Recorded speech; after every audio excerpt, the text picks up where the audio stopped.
morning, everybody. Thank you for joining us today for this webinar with the leader of Bournemouth, Christchurch and Poole Council, Councillor Vikki Slade. Good morning, Councillor Slade. Morning. Hello, my name is Marlies Koudstaal and I'm a director at Cratus Communications in the Southampton office. And with me today, I have my colleague, Kevin Gallahan, who is a director with Cratus Advisory, who provides strategic advice to local authorities. So for those of you who don't work with us yet, just a quick introduction. Cratus is a communications agency with a strong focus on local government and the communities they represent. We work throughout the country from offices in London, Bristol, Southampton and Manchester. Today's webinar is part of a range of webinars that we are hosting with senior councillors from a wide range of local authorities, and we very much hope you enjoy them. Now, in our session today, we will talk about a number of topics around planning, development and investment in the BCP Council area. We'll talk about this for about half an hour, and then if you wanted to ask the leader any questions, please have a look at the bottom of your screen. There is a Q&A button there, and you can ask your questions through there. Please be aware that this session is recorded and will be put online afterwards. We will go through as many questions as we have time for today. If you would like to tweet about this event, please do, or write on LinkedIn. Our Twitter handle is @Cratus.com with double M, and the hashtag is AskCratus. So without further ado, I would like to crack on with the first topic. Councillor Slade, over to you. We'd like to talk about the recovery of the high street. That's our first topic, and I know this is a topic close to your heart because when you were first elected as a councillor, this was a topic high on your agenda. So obviously with the COVID pandemic, the high streets have been struggling coming out of lockdown. We're very keen to understand how BCP Council is looking to support the high street. Over to you. Thanks, Marley. So yeah, as you say, I used to have a business on the high street, so I'm very conscious of the issues that particularly small businesses face, and that's what first got me into wanting to stand for council, was in trying to protect and enhance high streets. I think the truth is, though, that the high streets were on decline well before COVID, and this really has just been the sort of nail in the coffin for a lot of businesses. And it gives, I think, councils and developers the opportunity to really kickstart a complete revolution in the high street. You know, we've been saying for a long time that the high street shouldn't just be about shopping. For me, it should be about living, working, playing, shopping, eating, learning. Actually, we should be creating high streets as new communities, which is where they started. I'm really conscious that the high street was a 20th century construct, and that rather than trying to hang on to it, we need to be looking at what we've learned from the high street and how we take that forward. So I'm very keen that we do look at alternative uses for many of our high street shops that are closing down, that we do look upwards at some of the beautiful buildings that are in our high streets, and to make sure that we make the most of of the architecture that we've got, because that gives us a real hint about what those buildings have got the potential to do, what they meant to people when they were first built, before they were all turned into shops to start with. So we've got an amazing project going on in Boscombe at the moment. We're waiting on the Towns Fund. We bid for about £25 million, which will look at completely transforming the high street as a place to live. And in Poole, we've got something similar with Future High Streets Fund, where we're trying to put culture back into the high street so that people have got a reason to be there from early in the morning till late at night. So we're trying to sort of run those two major projects at the same time. Clearly, these huge projects do rely on a lot of funding from government, and that's why we need to be really inspiring in the way we do it. Otherwise, it will just be lost in the melee of all of the other bids that go into government.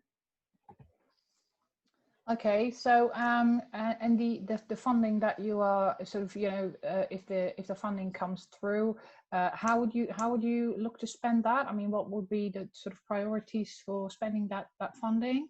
So there's things like in the Boscombe project, actually, do we take down the shopping centre that's been built as a big block and actually just creates a heat hub in the middle of the town centre and creates a sort of corridor effect where people just need to get through it as quickly as possible. It pushes housing further out. So we're looking at whether we can replace the shopping centre with housing in the heart, whether we can actually look at putting more housing above shops, whether we need to create new town squares. In both projects, we're looking at creating a new either town square or feature that actually would draw people in. And whereas you've got a lot of buildings where people are facing out, so the shops face in, and people's lives face away from the town centres, actually we flip it round so that people look in, which obviously then makes everything safer. So the bids are both in. We'll hear later this year whether one or both have been successful, but we've got massive project teams involved, and we've got sort of independent chair of our Boscombe Towns Fund, which are meeting regularly to try and be really, really ambitious about, you know, creating a whole new community. And that's working also with the health service, so that we can bring sort of doctor surgery into town. It's working with cultural organisations to try and actually bring art and culture back into the town, and also looking at major transport changes, so that with sort of, at the moment in Boscombe, we've got a sort of ring road round the edge. It's actually, that doesn't really help connect people who are travelling through Boscombe. Most of the time they're just travelling through as quick as they can, and we need to be thinking about people using it as a destination. So they need to see what's there, otherwise they're not going to stop. Yeah, I understand that. So how do you, the government is obviously also trying to do things to help the high street. For example, the permitted development rights for changing uses in on the high street. Do you think that that's helpful? Would that I think it has the potential to be helpful, but it also has the potential to cause major problems. For me, I've seen some horror stories of you know, office buildings turned into homes. Done well, that can be really successful, but done badly, that just creates a sort of ghetto of people who are trapped and who have got absolutely no quality of life. And obviously, poor quality of life, you know, is often linked with increased antisocial behaviour. And what we don't want to do is to put people in a location where they don't have the services around them. So my other big concern around the some of the permitted development schemes is that they don't actually create any community infrastructure levy, and that then means that local authorities don't have the money to put in those community facilities that those people really need to have. And I do have some concerns. I mean, I've got a HMO application in my area, and it turns out that, you know, the HMOs don't have in our local plan, haven't ever had a requirement for any community infrastructure levy. Well, that's great, isn't it? Because you've got lots of people with few facilities who will have an impact on their community and no contribution. So, you know, there are concerns, and I think we need to continue to lobby government around the implications of some of their decisions, because they look great on the surface, but sometimes they actually do cause different issues. Yeah, thank you for that. Can I jump in, Marlies, and go for it, and just ask Councillor Slade, to what extent is there an appetite, is there from the councillors that you are leading, for a more interventionist approach into regeneration? So obviously we know about your Holes Bay development and the work that you're wanting to do in Holes Bay. Are you looking at working with the private sector on joint ventures to be able to take more control yourselves as a council to build out some of these regeneration schemes, so that you can determine exactly what goes where, rather than always waiting perhaps for central government to put the funding in? Because you will, you can't get much further south than Bournemouth, and the levelling up agenda obviously is not geared towards the south, it's more geared towards the north. So how do you guys feel about intervening into the regeneration space as councillors? Well, I think we're very clear that community is very much at the heart of what we're doing, and so our approach is about trying to look at it from the community's perspective rather than just throwing in lots and lots of housing that just achieves the housing numbers, potentially makes a bit of money and actually leaves it there. So we are trying to flip it sort of on its head. We are trying to look at the triple bottom line for our development. So it's not just about working with JV partners who are going to generate the most money. It's about actually what are you going to give to the community? Is it going to be sustainable?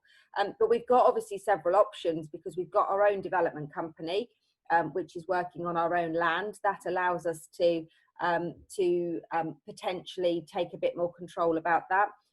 We've got subsidiary companies that are building out for our HRA, so we're quite actively progressing different types of projects using our HRA. We've got a lot of our own assets with our current model of having 3 major town halls shrinking down into one. We've got some brilliant assets that we can actually intervene and create new communities there. And as you say, in making the decision to we've waited for 20 years for the Coles Bay Power Station to be developed by the private sector. The previous councils just waited and waited and waited and watched the applications come in and go out and the land banking continue. And one of the very first things we did was make the decision that this couldn't go on. If we could get the help through Homes England, which we've got, that actually we needed to bring this forward and we needed to do it now. So, that's happening. And yes, we're actively looking for JV partners so that we can create a community that people will want to live in, because too often what you get is a housing development that is built that people actually just live there, and actually that then becomes either a dormitory town or it becomes somewhere people don't want to be. So it is that holistic approach that we're working really hard on, and that will cost the council more money, but hopefully it will actually end up with increasing the values of everybody's homes around it and potentially reduce the social costs, which is really where the council spends most of its money. Yeah, thanks for that. Just on the topic of town centre regeneration, as the Unity Alliance, you have said, well, we're moving away from the big city by the sea sort of vision, and we were very keen to preserve the 3 town centre identities. Now, in terms of planning, how should planning sort of reflect that vision going forward? What are your views on that? So we've had really clear steer from residents, and I continue to get emails and letters and stopped in the street from people saying, we don't want to be dragged into this. And you're like, well, it's a bit blooming late now because we're already there. But I hear all the time about the identity of Paul, the identity of Paul. Bournemouth doesn't, I think there isn't that same sense in Bournemouth because Bournemouth is the bigger of the 3 communities, and I think there's already a very clear picture about what Bournemouth is and what it needs to be. And again, because of its size, there are already quite a considerable number of communities within Bournemouth that feel very different. So if you compare Boscombe with Southbourne, right next to each other, 2 completely different places, and they have a completely different feel. Christchurch again has more of that market town feel. So we're really keen to make sure that as they grow and develop, we don't lose that. We obviously have currently 3 local plans. We're working towards that new local plan that we're aiming for 2022. Fingers crossed we can still make it with what's happened with COVID. But those identities and those standards and those designs will still run through there. We've also got quite a number of neighbourhood plans that are either already approved or coming through now, and they obviously will way that their communities work, and the design that's coming forward for those locations. Okay, so on the point of the local plan, yes, that is coming through, and I think the local plan as requirement for housing is 2,500 homes per year. That's right, isn't it? I mean, what are your views on that? Well, we actually we think those figures are completely and utterly wrong. We have already challenged the government. We've had a first response back, and we're progressing with our MPs how we challenge those numbers, because those figures are based upon very old figures about the expected growth pre the leaving of the EU. The numbers, demographics have been changed recently, and the number of houses needing are potentially half the amount of what we've been told we have to plan for. So we're currently in a bit of a negotiation with the government, and we're looking to work with our neighbours in Dorset around whether we can challenge those numbers. We know councils have tried and failed, but we're on the sort of the view that the numbers are so wrong that we can't just accept them, because we're in quite a unique situation. Not only is half of our hinterland sea, so physically can't be built on, but over 20% of the land within BCP is a site of special scientific interest. That not only means you can't build on it, but you can't build within 400 metres of it, and everything within 5 kilometres that's 45 properties or more has to be mitigated, and it has to be mitigated with additional land within BCP. So every other development has got to create more land that you can't use. It completely doesn't work. We are going to run out of space, and that means we've got, the only way we can go is either to use up our green belt, which we're absolutely passionately wanting to protect. There's, contrary to popular belief, there's not that much green belt in the country. Not every town has green belt, but we do, and we're really keen to protect that. Our strong sustainable criteria means that we can't just go building over our green belt. It's just morally wrong. Once it's gone forever. But we've also got to look at the density in our towns, which is where the opportunities come from changing the high streets. But that doesn't mean creating city centre ghettos,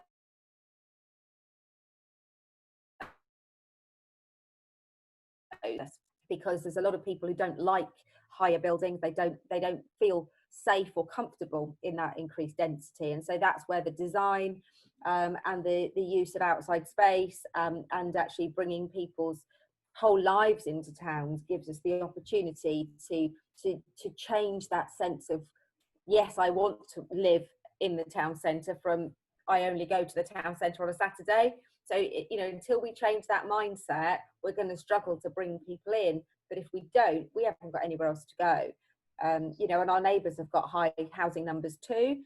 And if we look to our east with the New Forest, it's incredibly difficult for them to build.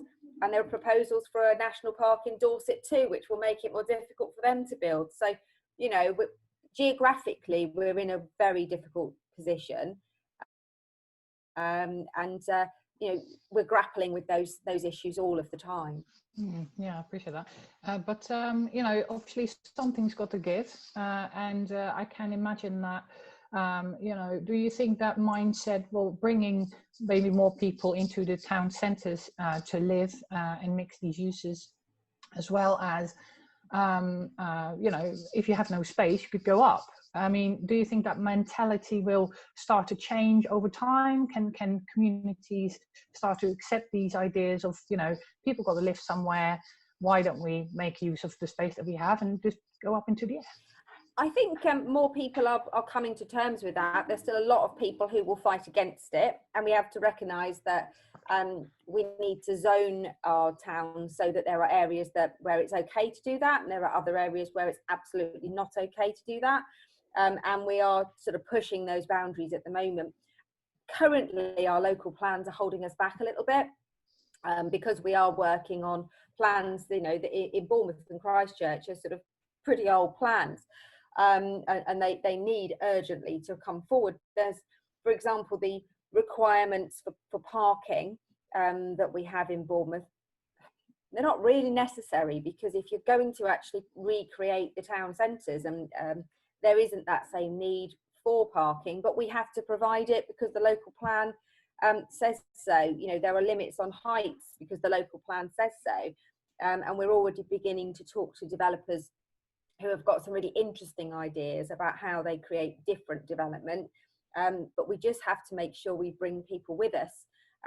You know, we've had some people describe what we're doing as, you know, Blade Runner. Well, I quite like Blade Runner. I think it's quite exciting. But, you know, you don't want to turn the whole of the centre of Bournemouth into Blade Runner. But at the same time, we don't want a pastiche of, you know, the 18th century bathing houses. So it's getting that balance and actually recognising that in some parts of town, that's what we need. And in other parts of town, you want to preserve it in a different way. And there's a really big conversation to be had about, you know, accepting we're a tourist destination. We are one of the best locations, you know, in the country. I think we were voted second by Visit Britain yesterday, behind the whole of Cornwall. So, you know, compare Cornwall and Bournemouth, we came second. I'm well chuffed with that. You know, people still want to come here, and we've seen an incredible reaction in the last couple of weeks with people who've been forced to come to a UK location because of the, you know, coronavirus. We've got ships out in Poole Bay at the moment that are anchored out, you know, because they can't go anywhere, and people saying we should have been on a cruise right now, but oh my goodness, look what Bournemouth's got to offer. So there is a potential renaissance, and I want to be very mindful that we don't actually throw out the baby with the bathwater in a desperate, you know, run to get our housing numbers sorted, that we destroy the hotel economy that we've got, and then we undermine our tourist, you know, economy there. So it is very, very slowly looking at where there are hotels that perhaps aren't in the right place, where the rest of the street has changed, where they aren't offering the right quality that we want people to experience, but also maintaining our hotel stock at a high quality, so that we do become, you know, the premier destination for people, not just from the UK, but from people abroad, who saw the potential of our beautiful beaches, you know, and thinking, well, actually, why not go there for our holidays? And, you know, it is that conflict that we need to balance out, and they obviously require a lot of absolutely. So in terms of tourism, in your cabinet meeting, I think your chief executive suggested that the COVID pandemic impact on tourism in the BCP area alone was about £100 million per month, I think he said. It's huge. Yeah. It's massive. But it's incredible how quickly our local businesses and our council team have responded. You know, I mean, you know, we've suffered some criticism. I wrote an article for the MJ, which is out today, about how we responded to the pandemic and getting our car parks and toilets open and trying to restore services, because we knew that if we kept them closed, they'd come anyway. So there's really no point just, you know, putting up the stop signs, because we've watched them do it. You know, they've been moving the stop signs out of the way and saying, we've driven 2.5 hours to get here, we're going to that beach. So we've embraced that. And since the changes were made in June and early July, we've worked really hard with our business improvement districts and our destination management board and our associations, to get things back on track as quickly as we can, and showcase what we've got to offer and get our facilities open so that people can enjoy them again. Because it is, you know, 1 in 5 people in this area that do rely on hospitality and tourism for their job. They can't pay their rent if we don't have the visitors. So we've had to deal with that really, really quickly. But that does create a bit of a conflict with local residents who who think that, you know, we're importing a problem. So far, you know, we've still got one of the lowest rates of the virus anywhere in the country, and we've had 2 episodes of influxes of people, and we're 3 weeks beyond both of them, and we haven't seen an increase from them. So I think that should offer people a lot of reassurance that A, we've got our systems right, and B, that, you know, the way that our economy and our environment operates down here, it doesn't actually increase the risk because it's very much an outdoors environment.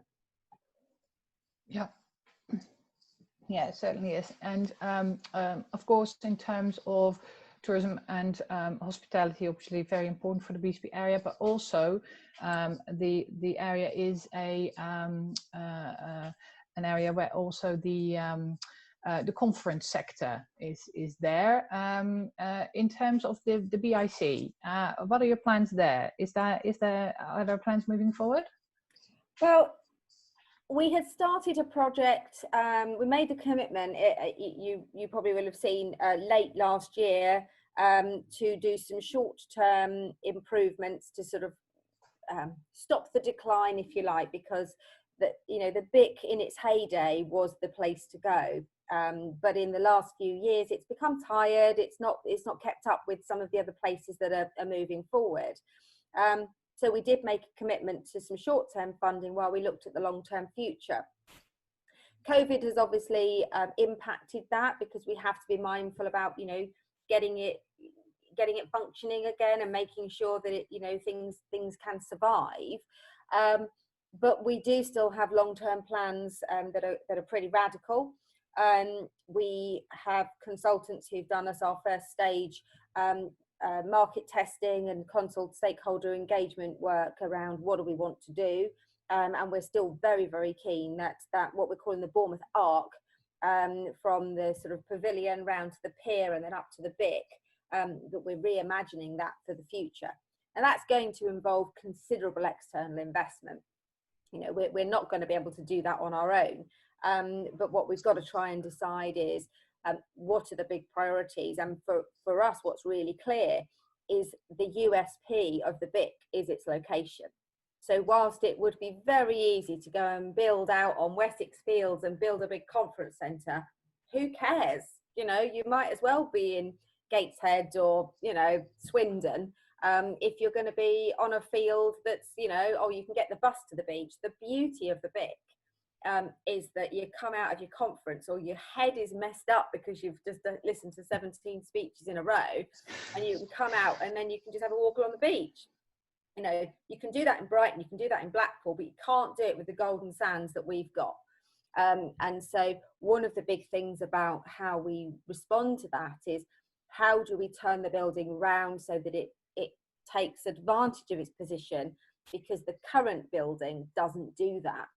And for those people who know the building well, and I've been here for over 20 years, and, you know, when I first moved here, the fabulous thing about the BIC was that you take your kids swimming in the rain and you'd still be able to see the sea, because the glass side of it was where the swimming pool was, not where you go to a concert.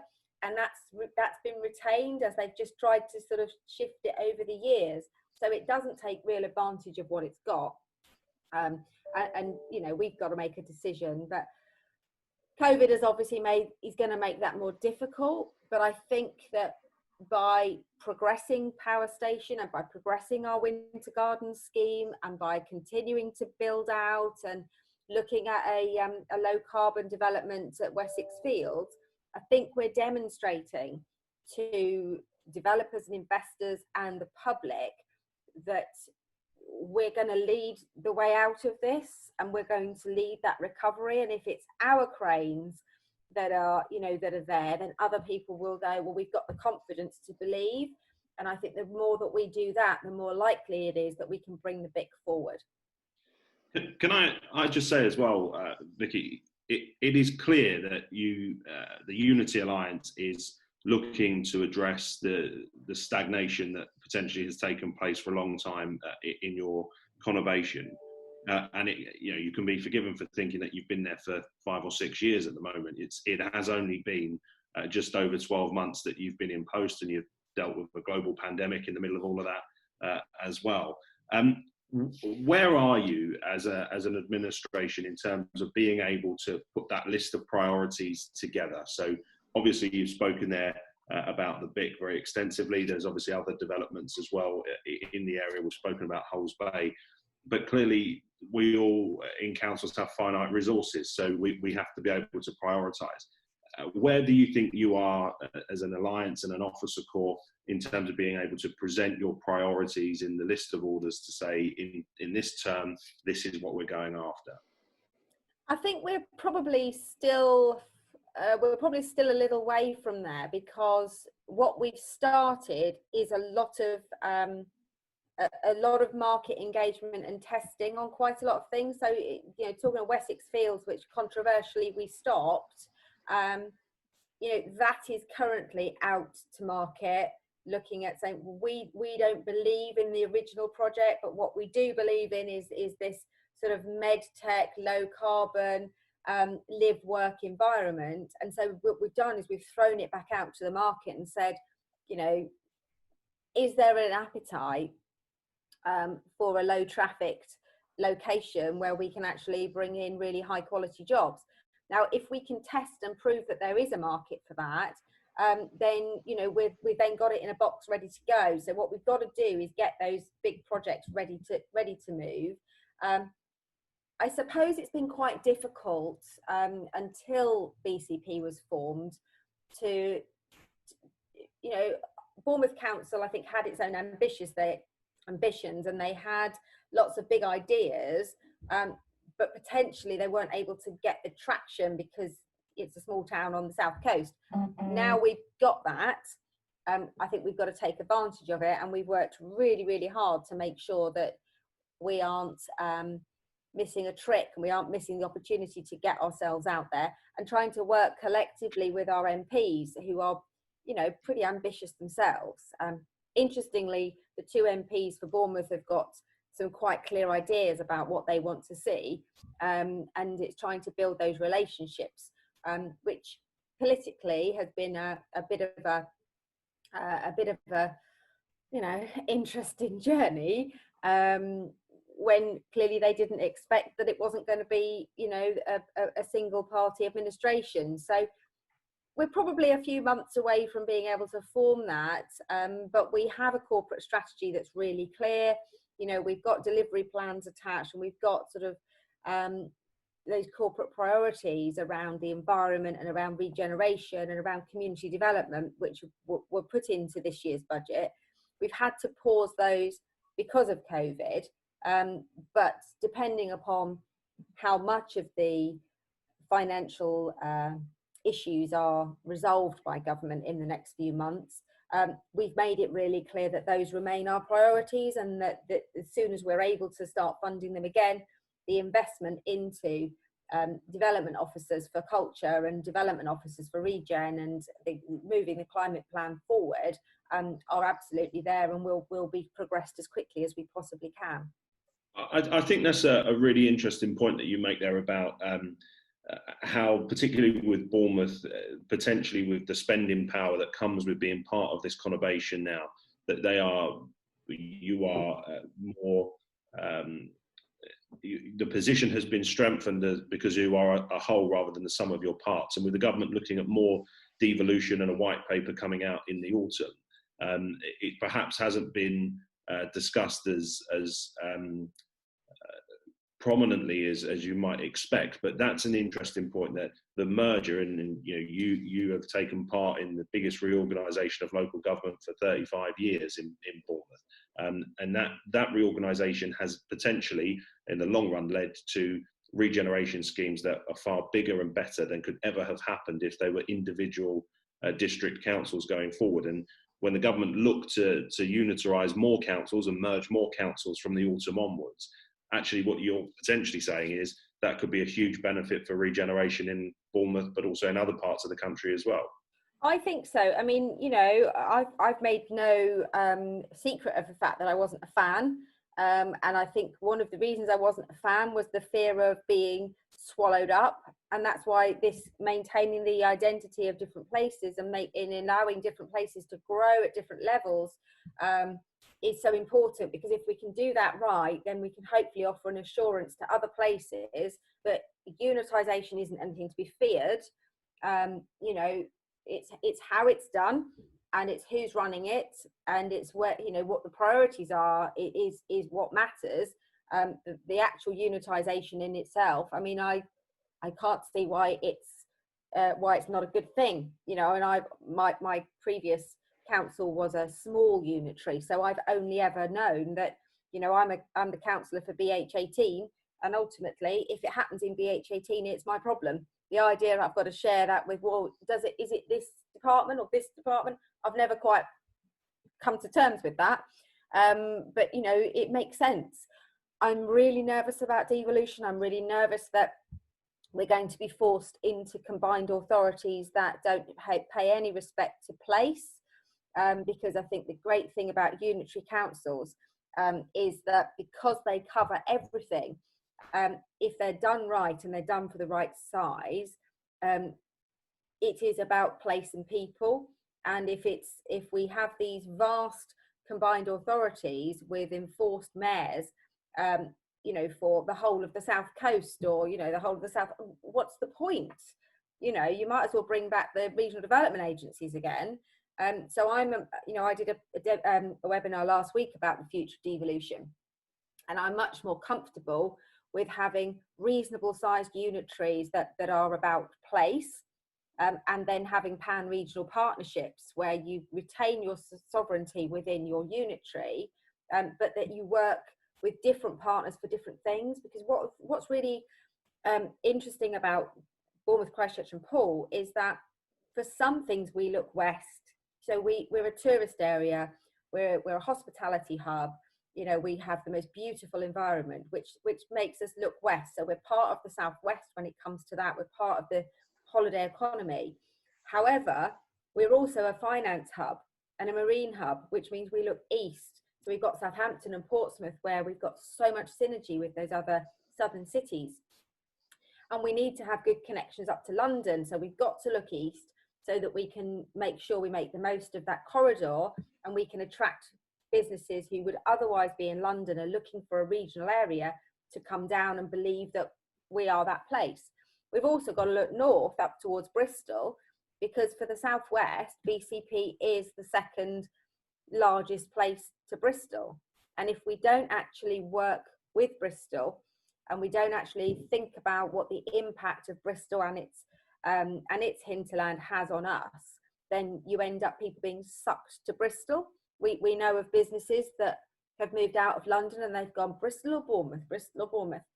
And we've got to think about what Bristol are doing so that we can maintain our position and that we are on that same platform. And, you know, I did a piece in London 6 months or so ago where I was on a platform with Marvin from Bristol. And it's like, we're here, you know, we're not a little small town. If you're thinking about Bristol, you need to also be thinking about us. So working with those partners on different things, you know, Bristol is an export area. We've got a port and an airport, so have they. So we've got to be working with them for those sorts of things. We've got to be working with the South Coast on the marine stuff. We've got to be working with the Southwest on tourism. And if we get into these combined authorities, you're then wedded to one group of people and one group of authorities with whom you may not share an awful lot. So I think, you know, if given the opportunity, we'll be trying to push for those pan-regional things rather than, you know, pick who you want to work with and then you can't, then you're stuck at the table. Okay, so thank you for that. Can we talk a little bit about sustainability? So we're 1 year in from when the council declared a climate emergency, and obviously you've set a very ambitious target for being carbon neutral by 2030. So we're all very excited to hear about that and see how you are on the road to achieving these targets, and also what it means for development going forward.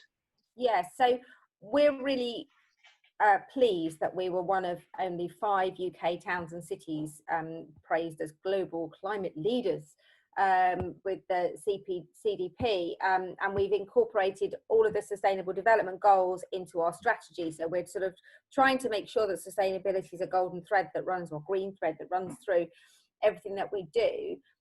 We're changing our financial regulations to incorporate sustainable procurement so that it's genuinely part of our everyday. And you know, we're looking at local, we're looking at sustainable, we're looking at ethical through that procurement process, which I think, you know, is really important. Otherwise you end up with the accusation of greenwash. Our electricity is all renewable now, our street lighting is all renewable. We're doing huge amounts with the emergency active travel grants to improve you know, cycling and walking. We've obviously got our Transforming Cities Fund, which is £79 million specifically for sustainable transport. The Beryl bike scheme that we've got is the second most popular bike share in the country. So we're, you know, we're really pushing all of that so that people can believe in us. So there's huge amounts going on there. I think probably our biggest issue is around getting our local plan to reflect that. And obviously until the local plan's in, you know what it's like.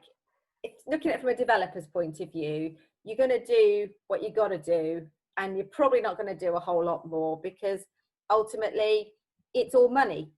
But we are really, really keen that we demonstrate through creating that environment, you know, in which to work, that we are serious about sustainability. All of our own housing that we're building now is going to be to passive house. So we approved last week. We approved 14 houses that are to passive house standards, that are council houses. Then that was last month. This month we've approved flats to passive house standard. So where we're actually building our own, we're setting that standard, and we're looking to work with people to do that. We've got a scheme coming forward in Poole that's gone on MMO, so these modern methods of construction, this modular housing. So we're trying to absorb those, and we will be working as hard as we can to make sure that those higher sustainable standards are in our local plan. But I think really until the government genuinely commit to sustainable building, councils are in a really difficult position, because what we'll start seeing is the sustainable elements being sort of worked back out by some developers to, you know, because of viability. And we know land costs are high, but you know, we've got to try and put a stake in the ground and say, no, actually, you know, we are an area that's got issues with flooding, not the same sort of flooding that you get perhaps in other places, but we do have that. We do have, you know, massive issues with the lack of available land. So we want to make sure that we're not having a negative impact on our environment. You know, we've got the harbour, Poole Harbour is, you know, second largest natural harbour, which has real issues around nitrates and around, you know, effluent going into that harbour. That's one of the UK's biggest shellfish locations, and it's also one of the most highly used bathing pieces of water, with water sports and other things going on. So we've got a responsibility to make sure that our own building doesn't impact that negatively, and that's why we're trying to lead from the front and sort of, if we build to those standards, then it's easier for us to ask other people to do the same thing, but without having that backing from government to say the Code for Sustainable Homes, when you scrap that, that was not a good thing, you know. So we really need the government to accept that if we're going to achieve carbon neutrality as local areas, as a country, then developers have got to be expected to put those extra factors into their homes. We've got to get rid of fuel poverty, because that way people can live in their homes safe in the knowledge they haven't got to choose between heating and eating if they are struggling. And we also have to start thinking about the whole life cost of a building, because that's something that's not really been considered. And at the moment, that side of it is sort of beyond the ability of us to do, but we've got to start having a bigger conversation about that, so that developers understand their bit in that. So it's going to be a bit of a journey, but by leading from the front, I think, you know, we've got the best chance of getting developers who share our values, wanting to come here, and then actually, you know, being potentially prepared to pay a little bit more for the properties, because those properties are good properties. Yeah, thank you very much for that. That clarifies a lot. I just wanted to now move to a couple of the questions that we have received. So we have a question here from Matt. He's asking, is there anything the council could do in terms of business rates to direct investment towards its strategic priorities? Business rates is a difficult one because, you know, we still only keep a relatively small amount of our business rates. I think we're at about 40% at the moment. And while we're only receiving, you know, keeping 40%, if we make those decisions to forego business rates, then that's a direct hit on our finances, you know. So it's very difficult. We don't have any enterprise zones in the area where the government supports those projects around business rates, so that is problematic. I think the best thing that we can do is to make areas more desirable in terms of getting footfall up into places and getting people living and working, so that actually business rates doesn't become the blocker. The blocker with business rates, from having been someone that paid a lot of business rates and felt like I was getting absolutely nothing for my money, was that, you know, you begrudge paying something when you aren't getting the customers through the door. If we can get the customers through people's doors, business rates becomes just part of what, you know, the costs of business. But I mean, you know, we've heard that the revaluation's just been delayed by another year, and we've heard that there's a lot being done to reform business rates. And for me, you know, we need to completely change how business rates work. They completely, you know, disadvantage businesses that are in prime locations, and make it impossible for people to trade, you know, against things like the internet. So until we see a reform of business rates nationally, I think it's going to remain a problem. But I think it's far bigger than local councils to fix. I think it's down to the government, and we as council leaders need to be pushing the government to make those changes and to completely overhaul how business is taxed. Thank you. We've got some questions on transport and economy. For example, Nick asks, Bournemouth Airport is one of the 30 potential locations for a free port. How does this fit into your economic plans for BCP? So we haven't talked an awful lot about free ports yet. I know there's a conversation happening between the airport and Poole Port. We've got the Dorset LEP meeting directly after this. So it's something we're trying to get onto the agenda, because if it's going to work, really, it's got to be done across both sides to make it really ambitious. Bournemouth Airport's a really interesting location because as we're seeing the change in people's flying habits, Bournemouth Airport as an airport is relatively modest, which does mean that, you know, it still has the potential to grow, rather than the issues some of the bigger airports have got, in that they're so reliant on the passengers that they're under huge threat. The big thing about our airport is the airport business park that sits alongside it, which is absolutely fantastic, and is a real hub for aircraft engineering and all of the work that goes on in repair and maintenance of aircraft. So over the COVID period, Bournemouth Airport has been one of the busiest airports, because we've had all of the BA planes parked up here, because it's obviously cheaper than Heathrow. But it does show that if we use our airports and our airport business parks well, they can actually be really good drivers for the economy and for business. There is a bit of a conflict for us about expansion of an airport when we've got a lot of you know, green councillors or people who may not be Green Party councillors but are, you know, real eco warriors. It is a bit of a conflict.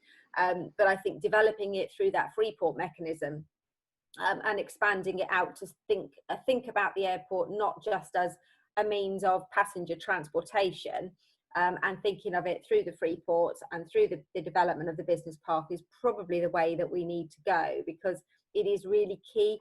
It's not just key to our local economy, but it's really key to us being judged by government and by other regions as a player. Because if we're actually pitching for those regional sort of badges, if you like, then we shake off that small town image that we've got to do. But as we've already explained, we have to do that in a really careful way, that we don't end up with our some of our supporters feeling that we've sold out to the city idea. So it's how it's making that journey towards saying we're a city region made up of 3 strong towns, you know, but and therefore we can go for free port status. We can, you know, we can become the hub for different things, but doing it in a really careful way. So it's early stages with that. We're also talking about free ports through key cities, which is another organisation which I'm one of the deputy chairs of. So that is something that's on the agenda through key cities, and how those mid-sized cities and city regions can be much more flexible and agile than some of the bigger places like Manchester and Birmingham, who have giant ships to turn round. We can be a lot more agile in the way we respond to changes. Yeah, see that. Excuse me. We've got a question here also about the trains, and Julian's asking sort of the time that it takes to take the train to Bournemouth from London. You know, too long. Going into yeah, it's slow, and it's relatively slow. And is that, you know, are you talking to government about, you know, to bring more business in to support the local economy?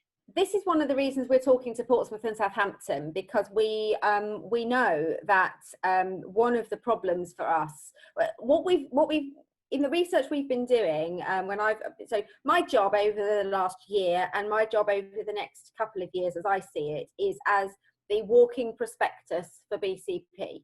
You know, I see my job as going out there and finding people who want to come down and persuading them that, you know, this is the area they want to set up their business.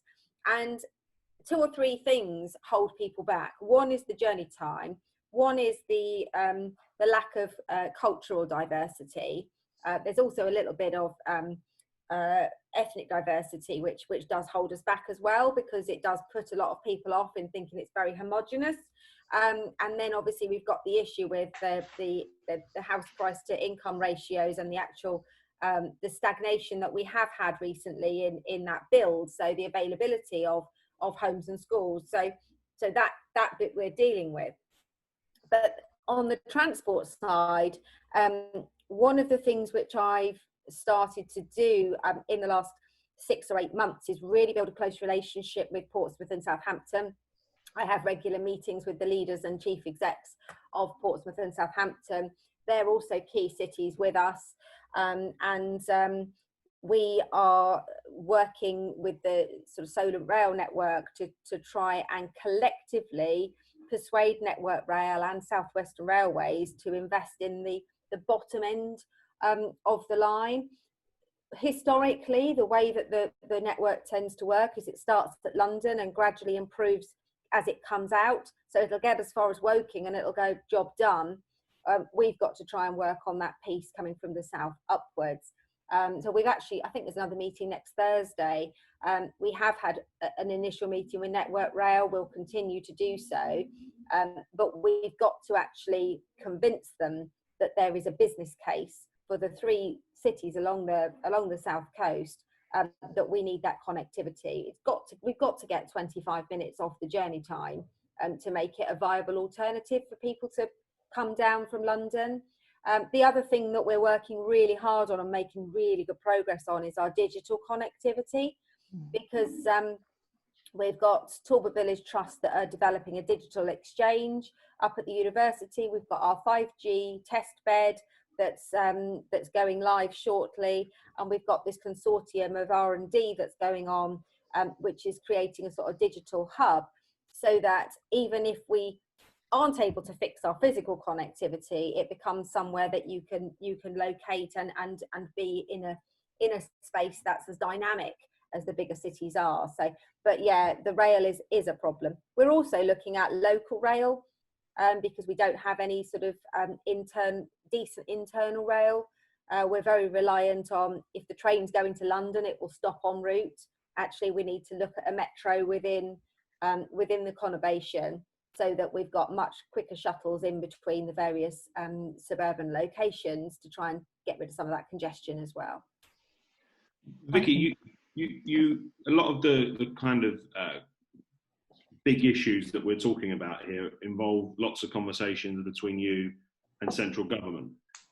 How is that working in terms of, is it that, you know, in some areas it's more productive than others, or, you know, do you see that the government, because we're just conscious of this whole rhetoric about levelling up and about the kind of focus on the north of England and to try and keep hold of those seats up there that they won in December last year. When you talk to them, is it productive? Are they serious about looking at investing in things like the rail link in the southwest? What sense do you get? It's I think the honest answer is that it's early days, and one of the reasons that we're trying to sort of raise our profile is because if we don't raise our profile, we have no chance, because, as you say, it is all about the north. We're quite you know, a couple of our MPs are quite proactive and have got good connections, and so potentially it is through them that we're getting sort of through the door. But we've been trying to get a sort of sit down meeting about, you know, how we can be part of the solution for a while, and COVID has sort of put paid to that, because, you know, things that we'd planned to do in the winter for the summer have obviously all gone, and prior to that we were a brand new council that was still finding its feet. So that's one of our big priorities for the next sort of 6 months, and that's why we've really got to try and showcase that we're the right size for devolution, and actually we've offered the government, you know, come and talk to us about what we've done, because if you come and talk to us about what we've done, then you can actually use us as a model, and again, once we become that model, then you don't get forgotten about.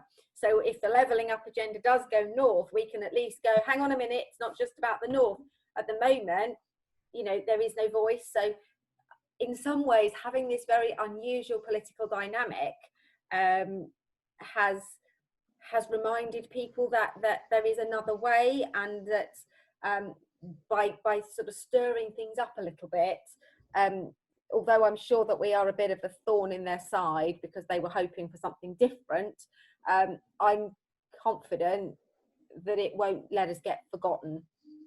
But I do think there is a real risk that, you know, it is all going to go north. And that, you know, we just got to try harder and work harder. We've managed to get key cities and unitary councils network round the table for things, and, you know, trying to influence through those bodies. But it isn't easy. I think, yeah, we've got to be honest and say that the government's plan is elsewhere, and so we've got to try and use what other influence we've got. Okay, excuse me. Thank you very much. I'm afraid that is probably all we have time for today. So thank you so much, Councillor Slade, for being with us today. And thanks, Gavin. Thank you all for joining us. Our next webinar is about the climate emergency, tackling that, and that will be held on the 29th of July at 8:30. Please follow us on LinkedIn and Twitter, and we hope to welcome you again, and have a great day. Thank you so much.